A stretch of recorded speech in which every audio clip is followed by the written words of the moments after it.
Hi everyone, this is Ana Marie Danipog, your Filipino caregiver here in San Diego, California. Ano ang EB-3 visa?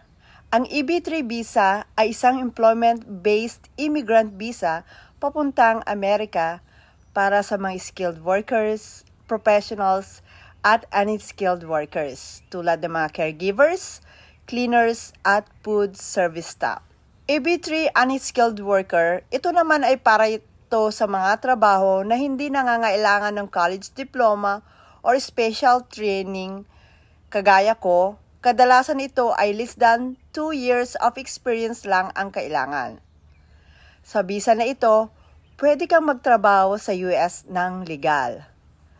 Magiging permanent resident or green card holder ka. Madadala mo ang iyong asawa at anak below 21 years old. Paano ito gumagana? Kailangan may US employer na mag-o-offer ng trabaho, sila ang mag-i-sponsor at magpo-process ng papers mo. Legal itong dumadaan sa tamang proseso. Hindi ito shortcut. Maaari kang mag-apply through a direct hire or agency na maghahanap sa iyo ng sponsor dito. Kung nangangarap kang mag-abroad at magkaroon ng green card, EB-3 could be your way in. Follow, share, and comment below kung gusto mo pang matuto tungkol sa EB-3 journey.